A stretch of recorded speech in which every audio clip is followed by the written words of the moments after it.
আবারও এক নিখোঁজ যুবককে ঘরে ফিরিয়ে দিলেন হিঙ্গলগঞ্জের আল্লাদি ফাউন্ডেশন।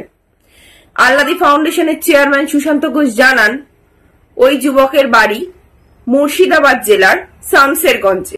মুর্শিদাবাদের শামশেরগঞ্জ ব্লকের লস্করপুর গ্রামের এক কিশোর গ্রামের কিছু মানুষের সঙ্গে উড়িষ্যা গিয়েছিল রাজমিস্ত্রির কাজ করার জন্য। 25 দিন কাজ করার পর উড়িষ্যা থেকে বাড়ির উদ্দেশ্যে বেরিয়ে গিয়েছিল, কিন্তু বাড়িতে পৌঁছাতে পারেনি। 6 মাস বিভিন্ন স্থানে ঘোরাঘুরি করার পর 11 দিন আগে হিঙ্গলগঞ্জের কালীবাড়ির চত্বরে রিক্সা চালক আল্লাদি ফাউন্ডেশনের সভাপতি সুশান্ত ঘোষের কাছে নিয়ে আসেন। তিনি কয়েকদিন পরিচর্যা করার পর খোঁজ করে জানতে পারেন তার বাড়ি মুর্শিদাবাদ। শামশেরগঞ্জ থানার আইসি তপন সিংকে এই ঘটনা জানান এবং সাগরের ছবি পাঠিয়ে দেন।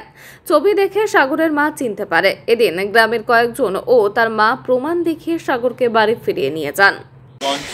আল্লাদি ফাউন্ডেশনের পক্ষ থেকে আজ আমরা এখানে মজুদ হয়েছি যে মুর্শিদাবাদের শামশেরগঞ্জের একটা ছেলে, সে উড়িষ্যায় শ্রমিকের কাজ করতে গিয়েছিল।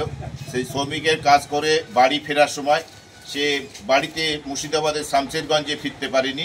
সে ভুল পথে হিঙ্গলগঞ্জে চলে আসে এবং হিঙ্গলগঞ্জ ছাড়াও সে অনেক জায়গায় ঘুরে ঘুরে বেরিয়েছে। গত 5 থেকে 6 মাস ধরে 7 মাস ছেলেটি নিখোঁজ এবং পরিবারের তরফ থেকে সেখানে শামশেরগঞ্জ থানায় মিসিং ডায়েরি করা হয়েছিল।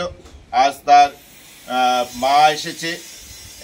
এই মা হচ্ছে মার্জিনা বিবি, এই হচ্ছে তার মা, আর এই হচ্ছে সেই ছেলেটি। এই ছেলেটির নাম সাগর শেখ। তো আজকে আমরা মায়ের হাতে তার ছেলেকে তুলে দিচ্ছি আল্লাদি ফাউন্ডেশনের পক্ষ থেকে।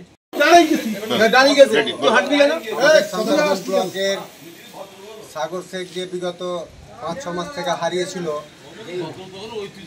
আজ আল্লাদি ফাউন্ডেশনের সহযোগিতায় মা বাবার হাতে ছেলেকে তুলে দিলেন আমাদের